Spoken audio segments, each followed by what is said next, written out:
오늘 384쪽 두 번째 문단 보겠습니다.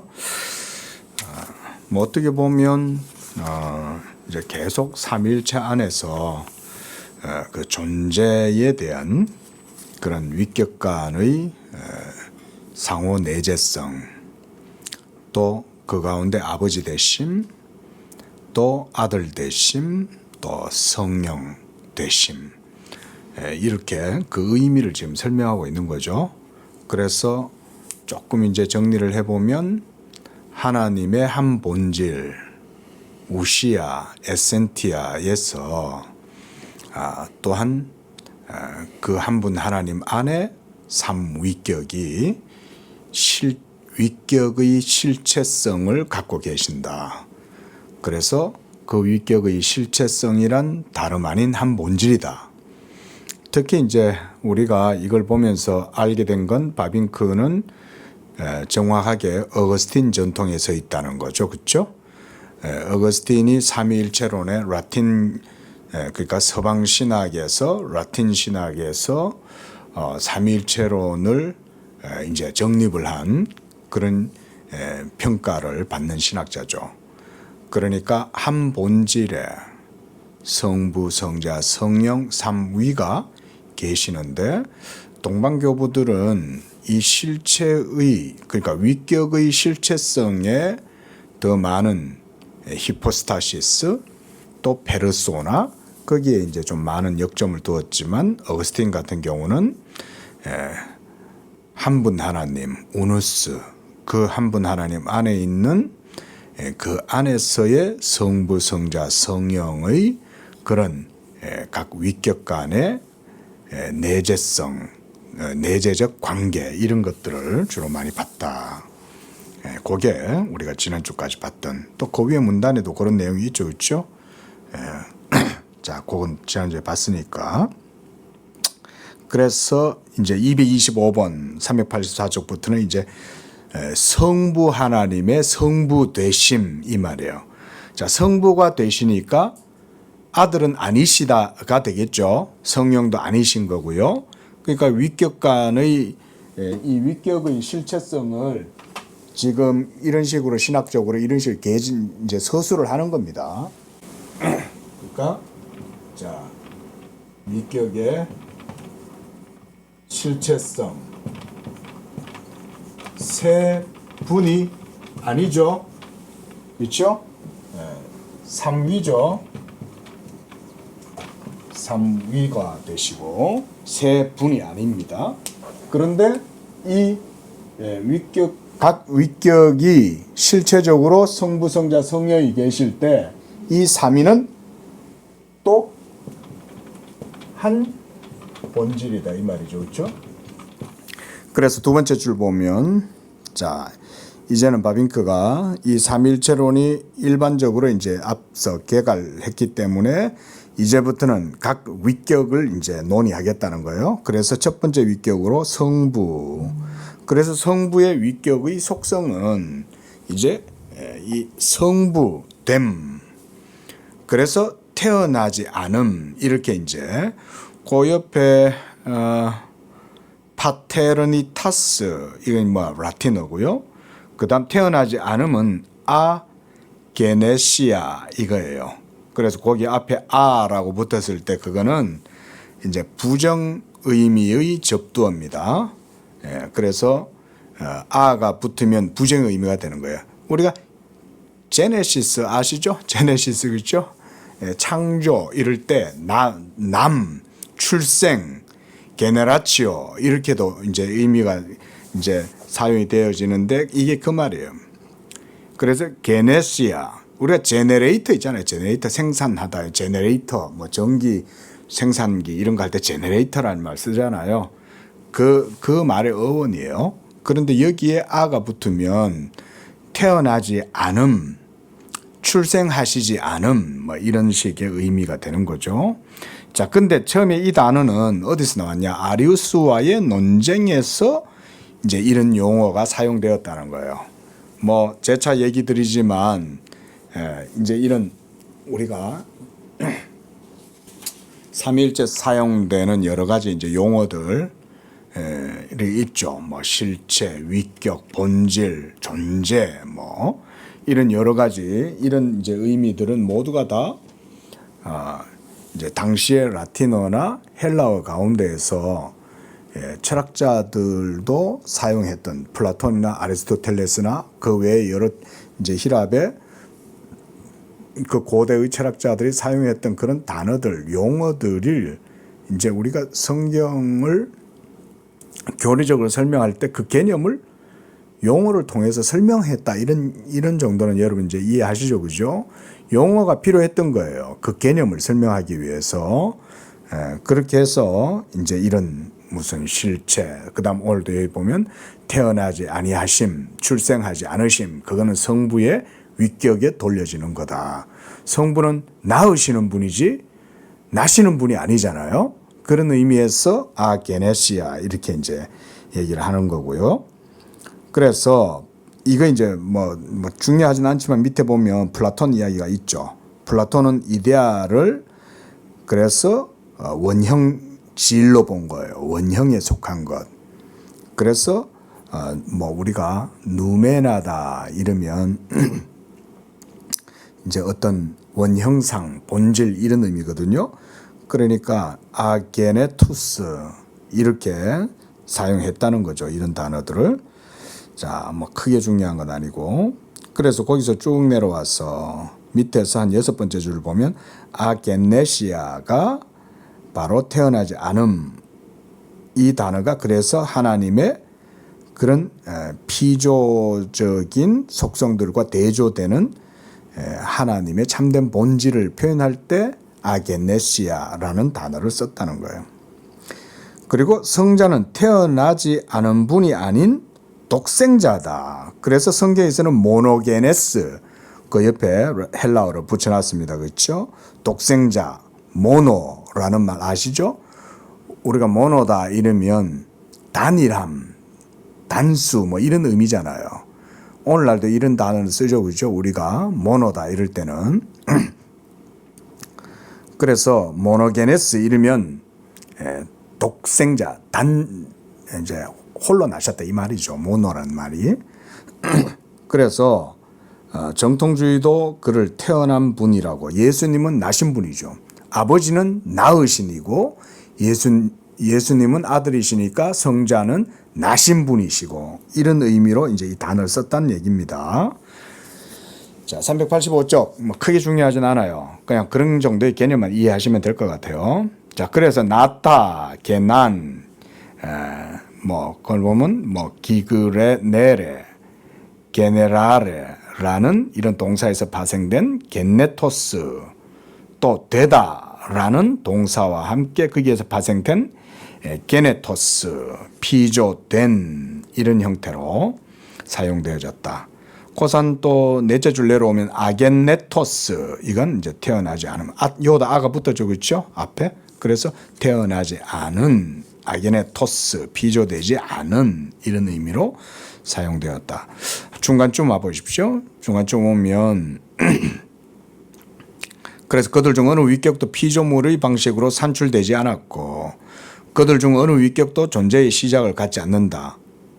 당연하죠. 하나님은 존재의 시작이 없죠. 그렇죠? 그 다음 피조물의 방식으로 산출된 것도 아니에요. 그렇죠? 아리우스는 예수는 신격화되었다 할지라도 그는 본시 없었는데 생겼다 이렇게 이해를 하는 거잖아요. 그래서 이다이 되는 거죠. 하지만 그들 중 어느 위격도 존재의 시작을 갖지 않는다. 시작이 없어요. 하나님은 영원하신 그분 그 자체신데 있냐. 그래서 아게네시아는 신적 존재 속성이고 삼위 모두 성부에게도 성자에게도 성령에게도 공통되는 거다. 이해되죠? 자, 그래서 이 아겐네시아, 태어나지 않음은 이것과 반드시 구별되어야 했다. 태어나지 않음은 아들은 나셨으니 아버지에게 나셨지만 무슨 존재의 시작이 시간 가운데 있는 거 아닙니다. 그죠? 이 위격 간의 관계에서 이렇게 표현되어지는 거지. 그걸 무슨 역사 속에 시간 속에 뭔가 시작점을 가진다 이런 의미는 아니에요. 예. 이래서 예수 오늘날도 이런 이단들 많이 있습니다.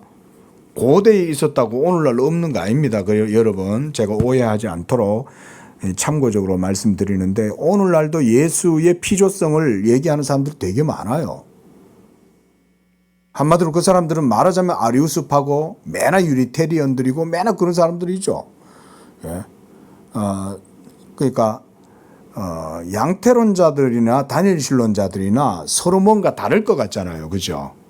예? 하나님은 여호와 한 분밖에 없어. 예수는 여호와가 아니야. 이 여호와의 증인들이 예를 들어서 그러면 그런 다니엘신론을 얘기할 때 그러면 양태론자들은 뭔가 다른 논리적 어떤 근거를 가지고 있는 것 같습니까? 그렇지 않습니다. 여러분 잘 생각해 보세요. 다니엘신론 이단이 있고 양태론 이단이 있어요. 그러면 다니엘신론자들이 주장하는 어떤 이론적 기초나 근거가 있어서 다니엘신론을 주장하는 건지 아니면 양태론의 이론 근거가 뭔가 있어서 그런 주장을 하는 건지 그게 아니라는 겁니다. 둘 다 사실은 어떻게 보면 선택의 여지가 없어요. 이것 아니면 이거. 뭔 말입니까? 진리를 못 찾으니까 둘 중에 그냥 하나를 선택하는 거예요. 어떻게 보면 그렇게도 말할 수 있어요. 진리를 모르기 때문에. 진리를 알면 둘 다 당연히 다니엘신론도 안 할 거고 그다음 양태론도 안 하겠죠. 그렇죠? 진리를 안다면 그렇게 하겠냐고요. 그러니까 진리를 모르면 이 단성론자가 되든지 다니엘론자가 되면 그거는 그 사람이 그렇게 주장하는 사람들은 뭔가 이론이나 어떤 근거가 있어서 그렇게 얘기하는 게 아니에요. 이해되죠? 뭔 말인가? 그 신학적 사유가 이런 거죠. 이렇게 계시가 있으면 당연히 양태론에 안 빠져요. 계시가 있으면 당연히 다니엘신론자가 되지 않아요. 한 본질에 삼위가 계신다는 사실을 계시를 통해서 알아요. 인간만이 그걸 알아요. 인간만은. 하나님이 형상으로 지음받은 인간은 계시를 통해서 하나님은 유일하신 한 분 하나님이신데 그 유일하신 한 분 하나님 안에는 삼위가 있다. 그 삼위는 실체성을 가진다. 하지만 세 분이 아니라 그 삼위는 한 본질을 이루신다. 이런 거죠. 그래서 제가 계속 그거 반복하잖아요. 우리가 처음 삼위일체 시작할 때부터 지금까지도 바빙크가 지금 삼위일체를 계속 오늘까지 이제 개괄을 했다 그랬잖아요. 그 이제부터 성부, 성자, 성령의 각 위격에 대해서 또 얘기를 하더라도 그 위격성을 얘기하는 것들도 계속 반복이죠. 한 본질에 삼위가 있다. 이거 계속 반복하는 거예요. 그러니까 바로 이런 양태론이나 다니엘론자들의 주장들은 사실상 둘 다 똑같다 이렇게 봐야 돼요. 서로 뭔가 그 다르다는 게 특별히 다른 게 없어요. 그냥 그렇게 보는 거죠. 그냥. 자, 뭐 참고적으로 드린 말씀이고 385쪽 밑에서 넷째 줄 보면 아겐네시아라는 명칭은 부정적이어서 단 아가 붙었잖아요. 그죠? 부정접두어가 붙었으니까 그래서 단지 성부가 출생을 초월한다는 것을 말할 뿐이다. 이 단어는 이제 그런 의미로 국한해서 쓴다 이 말이에요. 맞죠? 아버지는 낳으셨으니 아버지죠. 그럼 왜 아들은 왜 아들이라고 그래요? 낳으셨으니 아들이라고 그러는 거예요. 그런 의미를 지금 설명하고 있는 겁니다. 그래서 하나님의 본성에 관해서 부가적인 것을 말하려는 것은 아니다. 이 단어가 아겐네시아라는 게. 자, 뭐 그런 정도 이해하시면 될 것 같고. 자, 386쪽. 지금 계속 성부, 파테르, 파더, 아버지에 관해서 지금 얘기하고 있는 겁니다. 그렇죠? 그러니까 성부의 위격, 그리고 그 위격은 실체성을 가진다. 이 정도는 여러분들이 기억하시면 좋겠습니다. 지금 이제 성부에 대해서 보죠. 지금 성부에 대해서 보고 있는데 성부의 실체성을 지금 바빙크는 얘기하고 있는 거예요. 그런데 이 실체성은 구분되는 게 아니라 구별되지만 결국은 한 본질이라는 거죠. 그죠? 그거 얘기하는 거예요. 자, 더 깊은 얘기는 제가 나중에 가면 더 해드릴게요. 지금은 이런 기본적인 얘기를 우리가 이해하고 섭렵하는 게 중요합니다. 자, 그래서 셋째 줄 보면 성부라는 성경적 명칭이 아겐네토스라는 명칭보다 첫 번째 위격의 위격적 속성을 훨씬 더 낮게 지칭한다. 뭐 위격적 속성 이렇게 표현했는데 그건 다른 말이 아니고 그냥 아버지됨, 그게 속성이에요. 아버지 되심. 예. 아버지시니까 아버지됨. 뭐 위격적 속성이란 말을 혹시나 오해할까봐 제가 그냥 말씀드리는 거예요. 그냥 아버지니까 아버지의 속성이라 그러는 거예요. 그거를. 자, 넘어가고요. 쭉 내려와서 거기서 이제 그거 보면 한 중간 거기서 한 10째 줄 내려와서 따라서 이 아버지라는 이름은 하나님을 일컫는 인간의 은유적 표현 방식이 결코 아니고 우리도 아버지라고 그러잖아요. 그죠? 나를 낳으신 아버지가 있잖아요. 근데 성부 하나님을 아버지라고 부를 때는 우리 인간들이 사용하는 그 자기를 낳으신 그 자식의 아버지 이런 개념이 아니라는 겁니다. 더 본질적이라는 거예요. 하나님이시기 때문에. 지금 우리가 성부 하나님을 아버지라고 지칭하고 지시할 때는 지금 하나님의 존재 안에서의 위격을 지칭하는 거죠. 그죠? 그건 사람에게 적용될 수 없는 겁니다. 그렇죠? 그 유비로도 쓸 수 없어요. 유비로도. 예. 물론 뭐 여기 뭐 은유적 표현이다 이런 표현도 있지만은 조금 뭐 그런 식으로 은유적으로 사용될 수는 있다 할지라도 은유를 그래 예를 들어서 우리가 눈이 내리는 나를 바라보면서 야, 오늘은 사랑이 가득한 날이다. 눈이 내리는 거하고 사랑하고 아무 관련 없잖아요. 그죠? 근데 눈이 내리는 걸 보니까 사랑에 빠진 두 연인이 눈을 보면서 야, 오늘은 사랑이 가득한 날 같아. 눈하고 상관이 있습니까? 예? 뭐 어떤 유명한 배우가 나와가지고 뭐 갑자기 생각나는 거 주윤발이 있네요. 주윤발 씨가 옛날에 우리나라 밀키스 그거 이제 저걸 했잖아요. 근데 이제 CF 모델이 돼가지고 밀키스 이러면서 오토바이 타고 밀키스를 마시면서 막 했어요. 그럼 그 밀키스하고 주윤발 씨하고 무슨 상관이 있습니까? 아무 상관 없죠. 은유는 사실은 그런 거예요. 네. 여러분 그래서 그런 거에 속으면 안 됩니다. 자, 그래서 그 밑에 줄 보면 지상에서의 아버지, 이거는 이제 인간의 혈육의 관계에서 아버지죠. 이 아버지됨은 하나님 아버지됨에 대한 멀고도 희미한 비유다. 뭐 번역을 이렇게 하셨는데 무슨 의미인지 알겠죠, 그렇죠?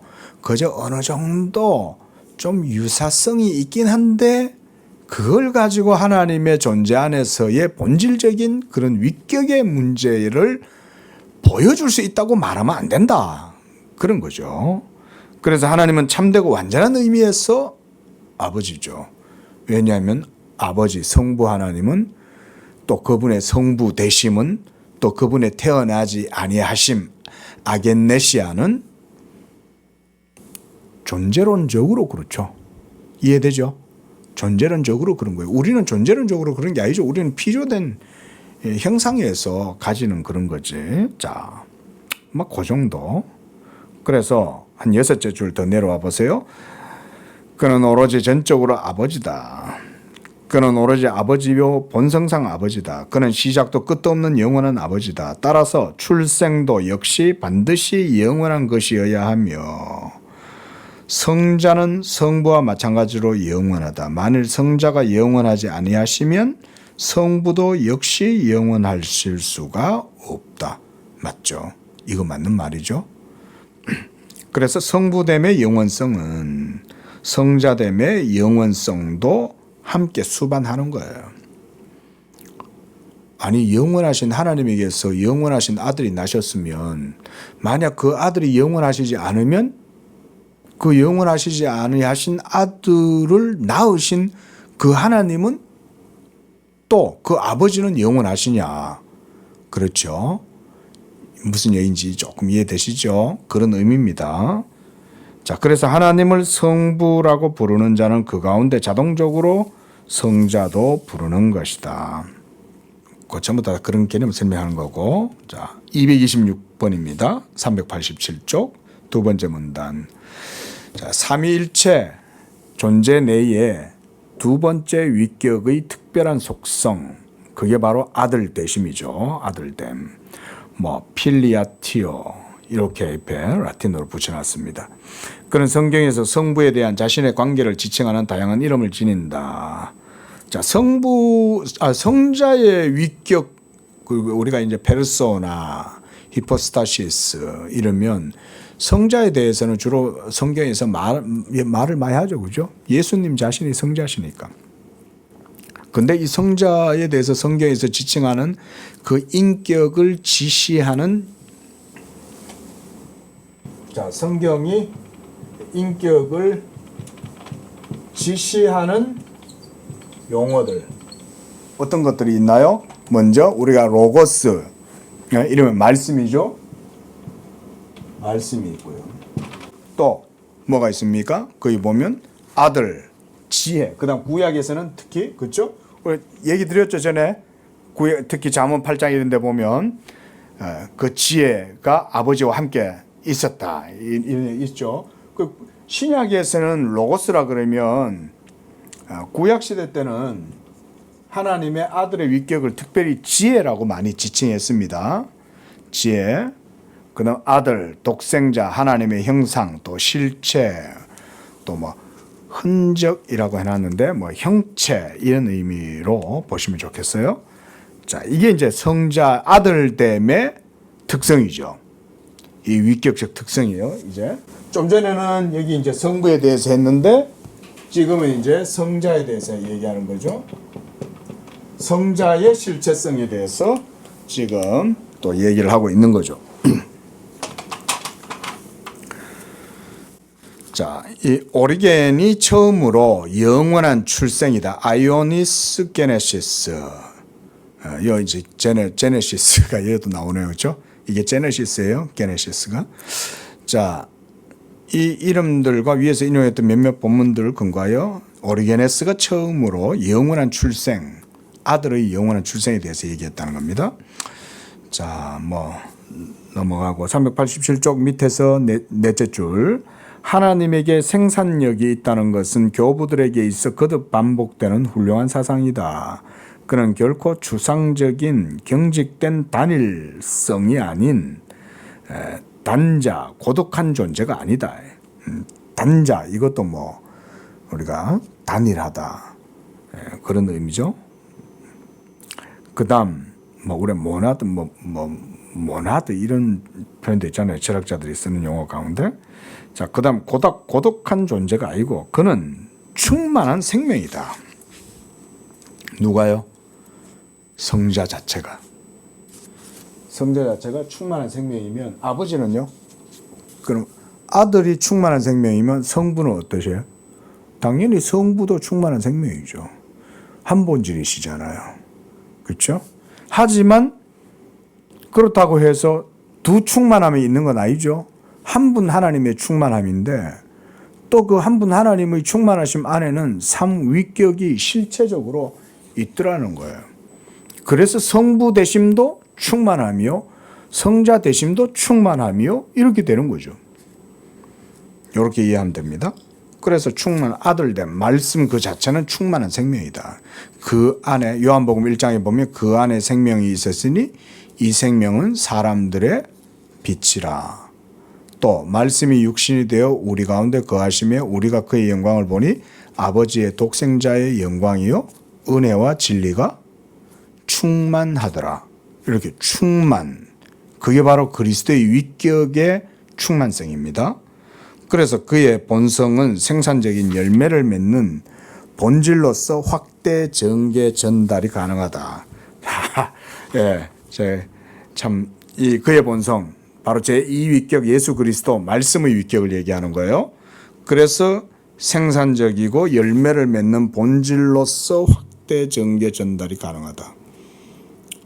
이거는 조금 좀 깊이 있고 조금 어렵게 느껴집니다. 자, 어쨌든 간에 하나님이 아들을 통해서 그 말씀으로 본체의 형상이 드러났을 때 그 아들의 말씀에 의해서 확대되고 전개되고 전달된다.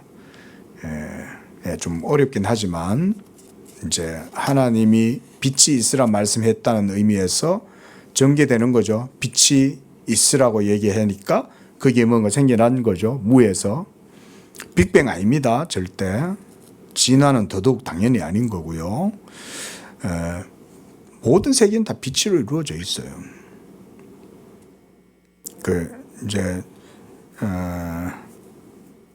그 요새는 이제 양자적 시대잖아요. 바로 100년 전에 고전역학의 시대가 떠나가고 양자역학 시대가 막 도래했는데 이제 오늘날 그 양자의 논리가 드디어 우리의 삶에 적용되기 시작했잖아요. 이제 양자 컴퓨터가 나오잖아요. 그뿐만 아니라 양자적 물리적 현상만 발전한 게 아니라 그것과 더불어서 세계관의 패러다임 시프트까지 생겨나는 거예요. 우리가 토마스 쿤이라는 사람이 패러다임 시프트라는 말을 썼잖아요. 그렇죠? 근데 이 패러다임 시프트가 근대 르네상스 이후에 과학혁명이 이루어지면서 갈레오 갈레이 그러면서 점차 이제 이 과학이 이제 뭐죠? 지구가 돈다, 지구가 돌고 있다. 이 자전설, 이 공전하고 자전한다. 그래서 태양계 주위를 돈다. 하늘이 도는 게 아니다. 이런 의식이 바뀌면서 사람들의 생각이 바뀐 것처럼 이제는 21세기에는 양자역학이 사람들의 그동안에 가지고 있었던 세계관을 또 바꾸는 거예요. 이건 뭐 제가 볼 땐 뭐 혁명이라고까지 붙이는 거는 뭐 구차해요. 굳이 그럴 필요 없어요. 근데 혁명까지는 아니고 뭐 무슨 요즘은 뭐 4차 산업혁명이다 이런 말도 쓰지만 이제 진부하죠. 자꾸 그런 말 붙이는 것도 뭘 자꾸 그거 갖다 붙여요. 어떻게 보면 당연한 건데. 보세요. 지식이 발전하잖아요. 다니엘서에도 보면 다니엘아 이 책을 임봉해라 이러면서 하나님께서 뭐라고 하냐면 때가 이르면 많은 사람들에게 지식이 증가해서 많은 사람들이 빨리 왕래할 것이다 이랬거든요. 저는 그것을 개인적으로는 그렇게 해석을 해요. 지금 오늘 얼마나 전 세계 네트워크가 다 이루어져 있잖아요. 그죠? 얼마나 빨리 왕래합니까? 다니엘서의 예언이 저는 그게 문자적으로 성취됐다고 개인적으로는 그렇게 보거든요. 지식이 얼마나 증가하고 있습니까? 지식이 기하급수적으로 늘어나죠. 오늘날. 제가 어릴 적에만 해도 진화론을 배우고 서구의 확제와 서구 사상의 문물에 우리는 영향을 받고 자라가지고 서구 이성주의에 길들여져 있었죠. 근데 제가 이제 어른이 되고 지금 이제 50 중반이 넘어가지고 이를 보니까 이제 벌써 어느 순간 양자 시대가 된 거예요. 지금. 이제 양자 컴퓨터 얘기가 이제는 심심치 않게 나오고요. 지금 여기 서울도 보면 우리 집 가다 보면요. 양자 AI 센터가 있어요. 그리고 저 어디 전라도 어딘가 지금 우리나라에서 세계에서 제일 큰 AI 센터를 짓는데요. 한국다운 발사입니다. 근데 지금 인공지능이나 AI, 챗 GPT뿐만 아니라 뭐 무슨 중국에도 무슨 뭐 인공지능 프로그램 만들었다 이러고 지금 전 세계에서 뭐 유수한 기업들뿐만 아니라 막 아주 작은 그런 기업들도 벤처 기업들 이런 그런 기업들조차도 전부 다 그 지금 다 거의 뛰어들고 있잖아요. 인공지능 같은데.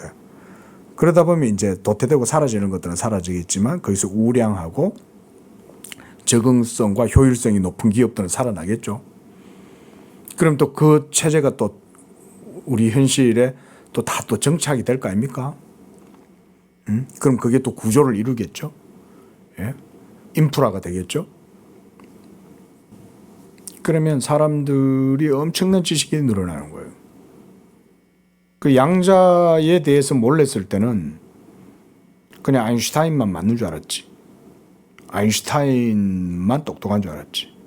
근데 사실 알고 보니까 아인슈타인이 몰랐던, 생각하지도 못했던 신의 주사위라고 조롱했던 그런 양자적 세계가 사실은 모든 물성, 물리적인 그런 현상의 본질 속에 그런 양자적 현상이 있었던 거예요.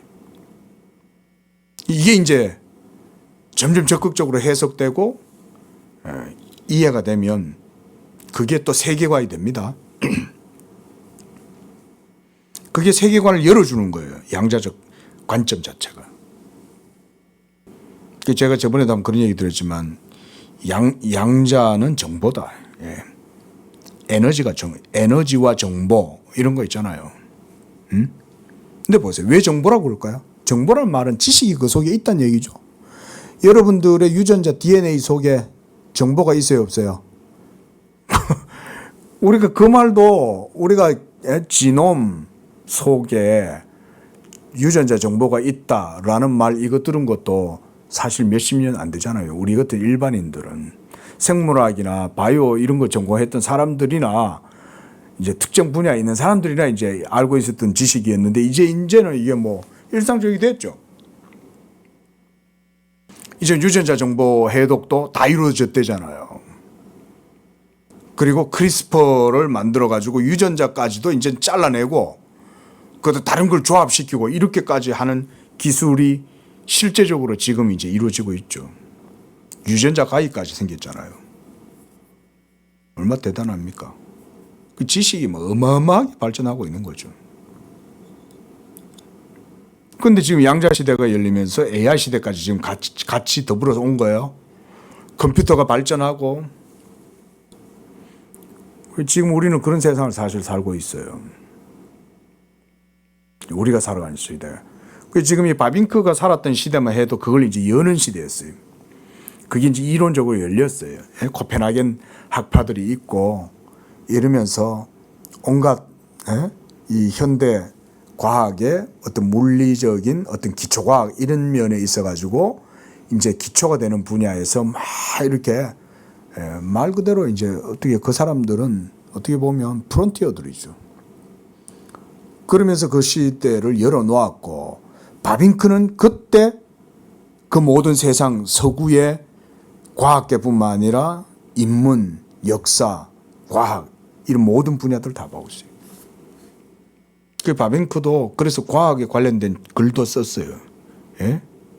그리스도인과 학문, 그리스도인들이 이 과학이라고 하는 것, 학문성에 대해서 어떻게 봐야 되느냐 이런 부분들에 대한 책도 소책자를 썼다고요. 바빙크가. 그때 당시에. 근데 벌써 그게 100년이 지났죠. 벌써 이제 거의 100년 지났잖아요. 지금 2025년이니까. 근데 지금 사실 그게 이제 우리의 일상 속에 다 이제 찾아 들어왔죠. 양자 컴퓨터라는 게 이제 개발이 됐고 만들어지고 있고 전 세계가 지금 거기에 지금 막 어떻게 보면 무한 경쟁이 되고 있고.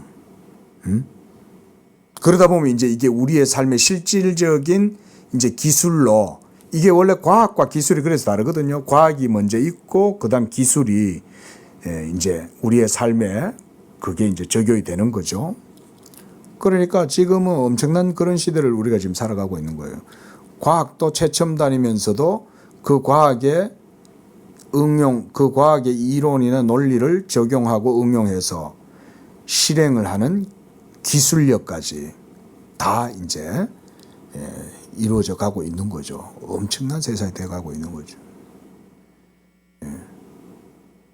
지금 이제 이런 시대를 맞이하고 있는데 양자라 퀀텀 메카닉에 대한 그런 이해가 사람들한테 자꾸 열리는 거예요. 지금은. 퀀텀 메카닉에 대한 그런 양자 역학적인 이해가 점점 열리면요. 사람들이 생각이 바뀝니다. 세계관은 그래서 그렇게 바뀌는 거예요. 토마스 쿤이 얘기한 것처럼 패러다임 시프트가 그렇게 바뀌는 거예요. 그래서 지금까지 사람들이 고정적이라고 생각했던 것들이 전혀 그런 게 아니었다.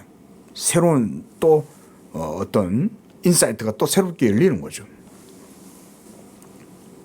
근데 제가 지금 뭐 엉뚱한 얘기하는 것 같아도 이 모든 것들은 다 뭘 기반으로 하고 있냐? 빛과 하나님의 말씀의 정보에 의해서 이루어지는 거다. 여러분 물리학자들이나 물리학계에서 요즘 태제가 그거래잖아요. 에너지가 정보라는 거예요. 정보.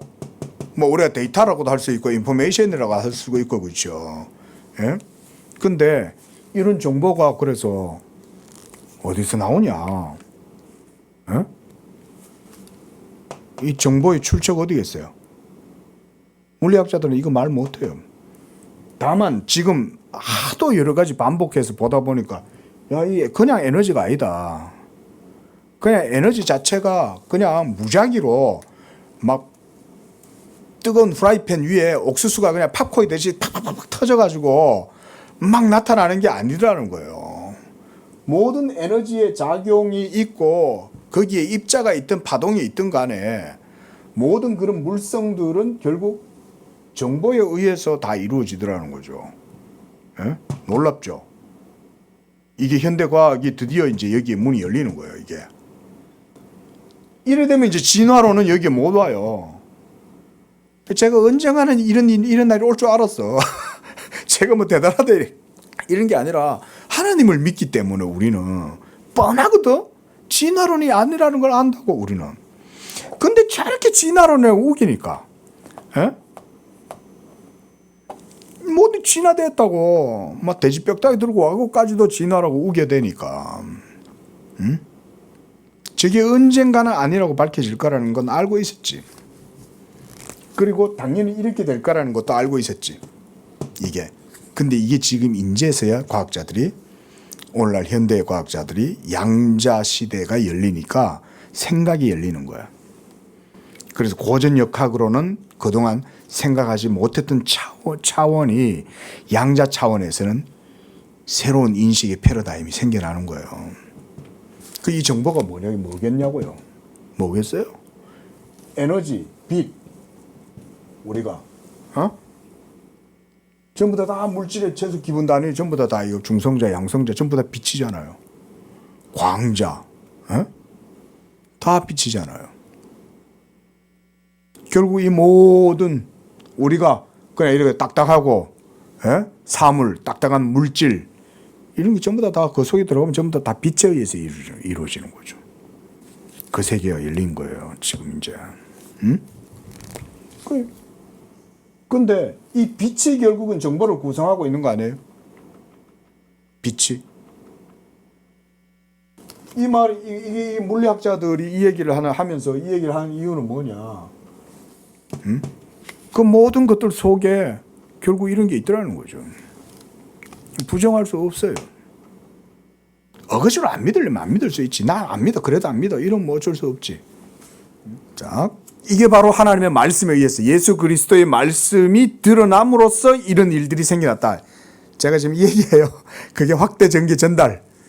그 모든 것 속에 바로 이 빛이 있으라 말씀하셨던 그 하나님이 하나님의 본체의 형상이신 예수 그리스도를 드러내심으로써 모든 만물이 그 예수의 말씀으로 지어졌다. 그 얘기하는 거예요. 자, 그래서 잠깐 읽어볼까요? 그 첫째 문단. 누구든지 이것을 부인하고 신적 속성 존재의 모든 생산이라는 번역 말이 조금 어색합니다. 그렇죠? 그러나 뭐 그보다 더 대단한 단어가 있을까요? 하나님에 의해서 나온 것들, 산출된 것들 뭐 이렇게 얘기를 할 수밖에 없겠죠. 근데 그런 모든 창조, 하나님에게서 났다는 것을 부정하는 자는 하나님이 무한하고 복된 생명이라는 사실을 심각하게 고려하지 않는 것이다. 자, 그래서 추상적이고 이실론적 신개념만 갖고 신개념을 보상하기 위해 범신론적 방식으로 세상의 생명을 신적 존재 안에 포함시키지만 이런 말이죠. 그러니까 인격적 신을 생각하기는 어렵고 근데 신의 존재에 대해서는 부정할 수는 없고 그러니 그냥 범신론 이렇게 뭉뚱그려 가지고 그냥 치는 거죠. 인격적 신을 모르니까. 예를 들어서 우리 사무엘 선지자 알죠? 모세 알죠? 아브라함 알죠? 그러면 그런 성경 속에 있는 인물들이 만약에 철학을 전개한다고 한번 생각해 보세요. 그 아브라함이 철학을 한다면 어떻게 하겠어요? 예? 범신론을 할까요? 해결처럼 변증법을 주장할까요? 아니죠.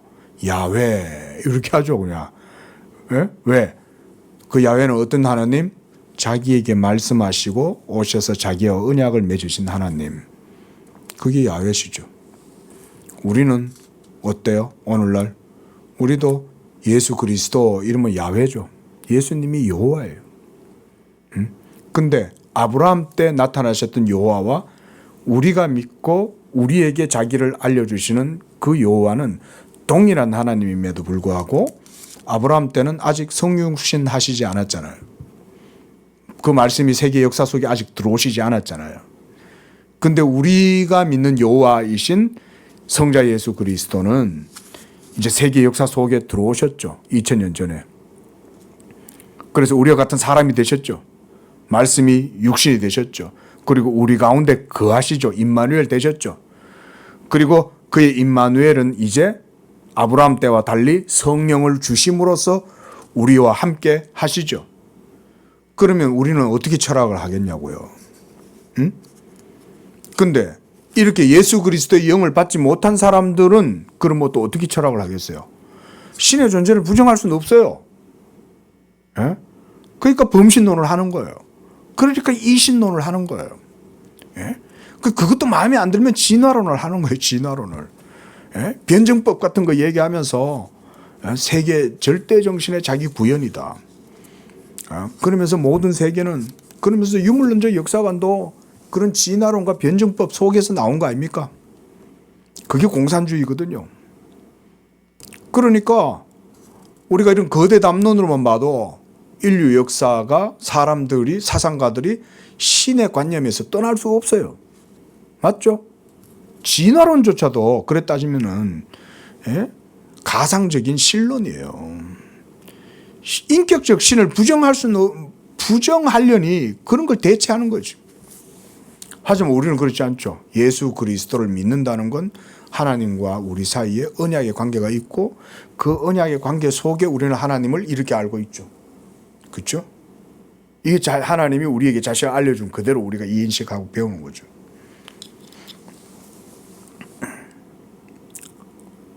자, 두 번째 문단. 하지만 이 출생은 신적 방식으로 이해되어야 된다. 신적 방식. 그러니까 삼위일체 하나님 안에 있는 내재성, 그 다음에 본체론적인 존재론적인 측면에서 이런 신적 방식, 아버지께서는 낳으시고 아들은 나시고 성령은 나오시고 이거를 신적 방식 안에서 이해를 해야지 뭐 집에서는 아버지요 학교에서는 선생님이요 뭐 이런 식으로 이해하면 안 된다 이 말이죠. 자, 그래서 이것이 영적이다. 이렇게 하나님을 아는 지식 자체가 영적이죠. 여러분 좀 뭐 논의 얘기를 오늘 많이 하는데 죄송합니다만 영적이라는 게 여러분들 좀 개념이 섭니까? 우리 교회 성도들은 제가 그래서 간단하게 제가 이렇게 정의를 했죠. 영적이라는 건 무슨 적이다? 어떤 게 영적인 거다? 말씀적인 게 영적이다. 제가 늘 말씀드리죠. 하나님의 성경의 말씀적인 게 영적인 거예요. 그거 이외에 다른 것들은 여러분 영적인 것처럼 보여도 아닙니다. 꼭 기억하세요. 그래서 지식, 영적이란 말은 기독교에서 정리하고 갑시다. 기독교에서 영적이다. 우리가 스피리추얼 하다 할 때 이 영적이라는 말은요. 말씀, 성경적이다. 이런 의미를 보면 되고요. 말씀적이고요. 근데 여러분 말씀적이란 말은 뭔 말이에요? 다른 말로 보면 지식이 있다는 얘기죠. 근데 세상에서 말하는 영적이다라고 얘기할 땐 거기에 지식이 없죠. 자기 경험, 뭐 자기 어떤 추상적 어떤 관념 아니면 무슨 뭐 환상을 봤다든지 무슨 뭐 어떤 비몽사몽간에 무슨 계시를 받았다든지 뭐 이런 걸 영적이라고 생각하지만 그런 건 영적이 아니다 이거예요. 정확하게 기독교에서 말하는 영적이란 말은 말씀적인 거고 그게 바로 지식이 있다 이 말인 거예요. 이해되시죠? 지금 현재 우리가 하고 있는 게 지금 지식을 얘기하고 있는 거죠. 지금 이거 전부 다 남상수 목사나 바빙크가 만든 말입니까? 아니죠. 전부 다 어디서 나왔어요? 이거 전부 성경에서 나왔죠. 예. 그런 거죠. 뭐 공부라는 게 딴 거 있어요. 이런 거 이제 우리가 인식하고 배워가는 게 공부지. 물론 바빙크 책을 읽는 것도 중요하지만 이렇게 이해를 하면서 가야죠. 영적이라는 거는 말씀적인 게 영적인 거예요. 여러분 우리 성도들은 절대 이거 헷갈리면 안 됩니다. 지금도 이 세상에 수태반의 사람들은 다 영적이라는 개념을 모호하게 가지고 있는 거예요. 모호하게. 하지만 교회 다니는 성도들은 그러면 안 돼요. 개신교인들은. 자, 좀 더 봅시다. 예.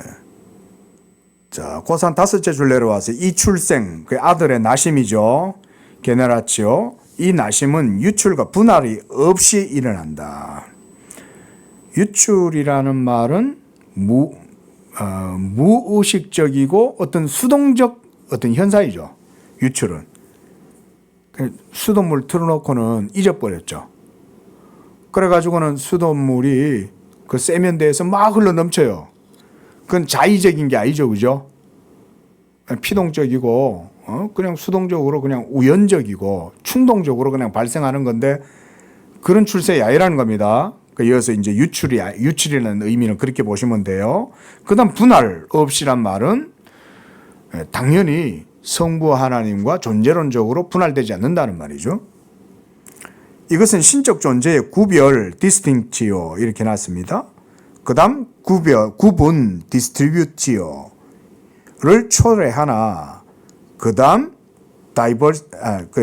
디버스타스, 모순과 그 다음 디비지오, 분할을 초래하지 않는다.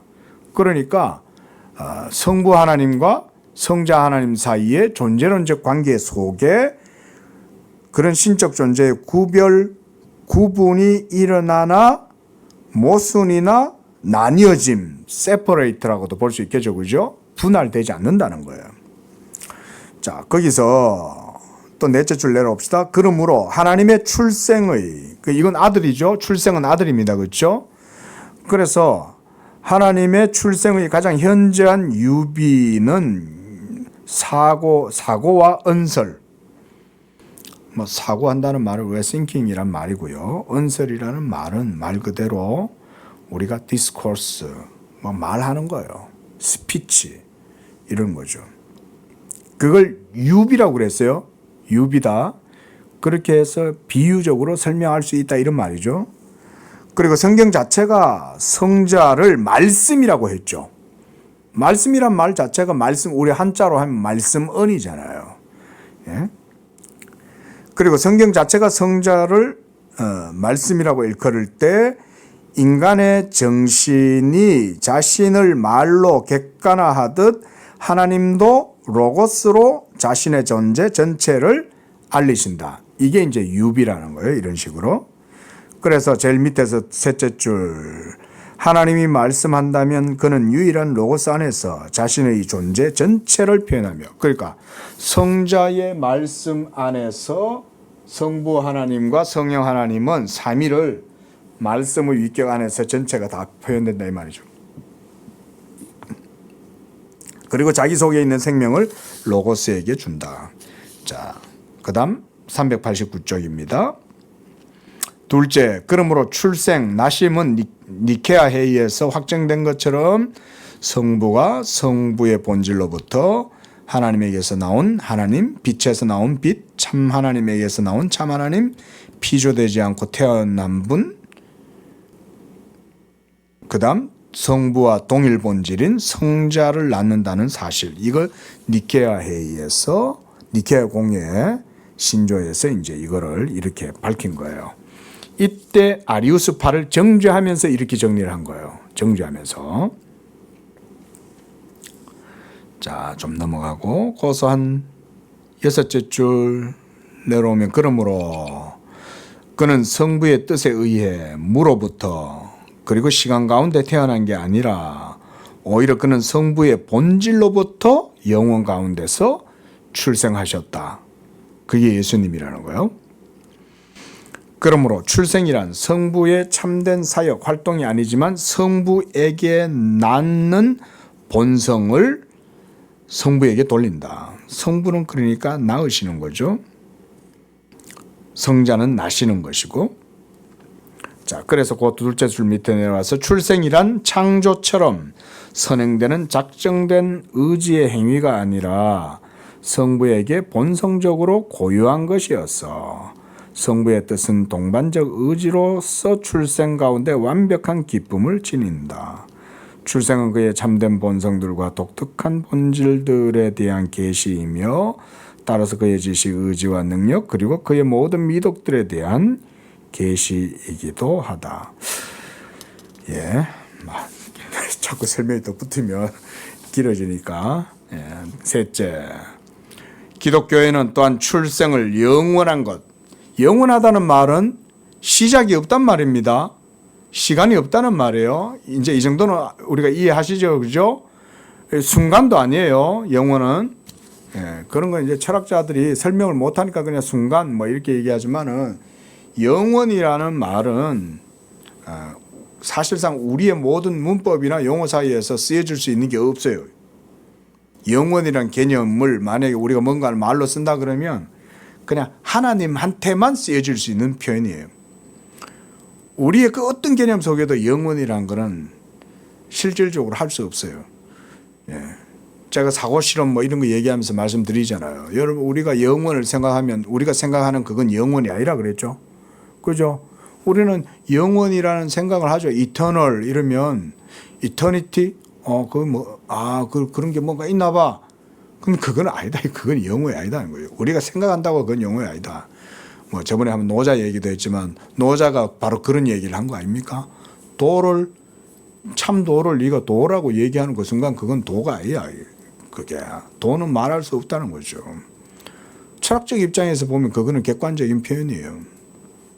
존재, 진리 이런 건 인간들이 말할 수 없어요.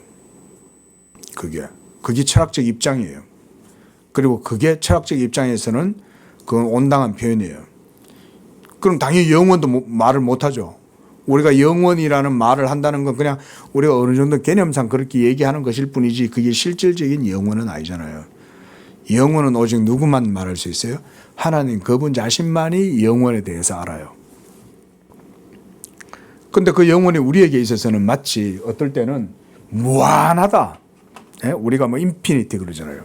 그 무한한 끝이 없는 영원함 이렇게 이제 영혼을 사용하지만 그것도 영혼이 아니죠. 무한과 영혼은 틀려요.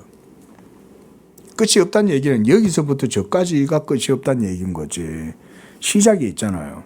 영혼은 시작도 없어요. 그럼 우리가 생각 못하죠. 그렇죠? 순간이란 개념도 무한의 순간의 지속이 계속 끝도 없이 반복되는 게 무한이죠. 그죠? 지금도 이 순간 계속 지나잖아요. 순간. 예? 근데 그 순간은 그러면 영원이 아니죠. 예. 그 우리는 영원을 몰라요. 영원이 뭔지. 자, 넘어가고. 예, 여기까지 보면 될 것 같습니다. 390쪽. 거기에서 한 7번째 줄 오시면 하지만 신적 나으심은 참된 의미에서 영원한 것으로 이해되어야 돼. 그러니까 이건 하나님 안에서 이루어지는 일이니까 그걸 영원하다고 할 수 있죠. 그죠? 우리가 그건 영원한 거예요 라고 말을 할 수 있는 건 하나님 안에서 일어나는 것만 우리는 그건 영원하다고 말할 수 있죠. 왜냐하면 아버지가 아들을 낳으신 것 자체는 영원하신 하나님이 영원한 아들을 낳으신 거니까. 근데 그 낳았다는 말을 우리는 자꾸 우리의 어법이나 시공간 개념으로 자꾸 생각하는데 우리의 행위, 우리의 동사로 자꾸 생각하면 안 된다 이 말인 거죠. 하나님의 행동이잖아요. 예? 기독교 강요할 때인가 제가 그 얘기 한번 했는데 하나님이 말씀하셨어요. God said. 하나님이 말씀했다. 그러면 하나님이 말씀하심은 그 자체로 시간과 공간 속에서 이루어졌다 해도 그 가치는 하나님의 말씀하심의 행동을 얘기합니다. 우리 행위라고 합시다. 하나님의 이 말씀하시는 이 언설 행위, 여기서 뭐 언설이다 번역을 그렇게 했는데, 자, 언설 행위의 가치는 그 자체로 영원합니다. 그렇죠? 그 자체로 절대적입니다. 또 보편적입니다. 영원하고 절대적이고 보편적이고 또 다르게 말하면 객관적이에요. 객관성을 가지죠. 이게 하나님의 말씀하심의 가치예요. 그럼 뭐 이해됩니까? 이 순간이 아니라는 얘기입니다. 순간 개념이나 무한 개념 아닙니다. 하나님의 인격적 행위예요. 하나님이 말씀하시잖아요. 사무엘아, 아브라함아, 모세야, 야고바 이러면서 족장들이 나타나 가지고 하나님이 자기의 말씀을 나타내 보이실 때 성경에 뭐라고 기록되어 있어요? 여호와의 말씀이 아브라함에게 임하시며 그랬죠? 그때 임하셨을 때 하나님이 아브라함에게 말씀하시는 거죠. 그 말씀으로. 그때 그 하나님의 행위가 아브라함 시대 때 기원전 뭐 2000 몇백 년 전에 그런 일이 일어났다라고 할지라도 그때 하나님의 하나의 행동은 영원한 의미를 가진다는 거예요. 이해되죠? 뭔 말인지. 그때 하나님이 아브라함에게 모세에게 말씀하셨던 그 말씀 자체는 절대성을 가지고 그 다음 보편성을 가지며 객관적이에요. 그 자체로. 그런 가치를 가진 거예요. 그게 가치. 하나님의 말씀의 가치예요. 이런 걸 우리가 하나님의 영원한 행위라고 할 수 있는 거죠. 그런데 우리는 이런 행위가 단지 추상적이기만 한 거 아니죠. 이런 하나님의 행위 자체는 추상, 말 그대로 뭐 관념 아닙니다. 그렇죠? 관념 아니죠. 실제적이죠. 이게. 왜냐하면 하나님이 말씀하셨기 때문에. 우리가 말하는 것도 실제적이긴 하지만 그것은 우리가 말한 거고 하나님이 말씀하신 것은 영원하고 절대적이고 보편적이고 객관적이죠. 그런 의미에서 얘기를 하는 거고요. 성경 공부 이런 책 읽으면서 이런 정도 생각은 우리가 해가면서 배워야죠. 그래서 하나님 안에서의 아버지께서 태어나지 아니하시는 아버지가 출생시키시는 그 아들, 그래서 아들은 아버지에게서 나시는 그런 이 신적 나심, 그게 이제 영원한 것이다. 그리고 영원 가운데 한 번 발생하고 성취된 게 아니라 영원 불변하며, 제가 영원 얘기했잖아요. 그렇죠? 영원하고 그 다음 동시에 영원히 완성되고 계속되는 하나님의 행위다. 행위. 그러니까 하나님의 한 번 행동은 그 자체로 우리에게 있어서는 영원한 거예요.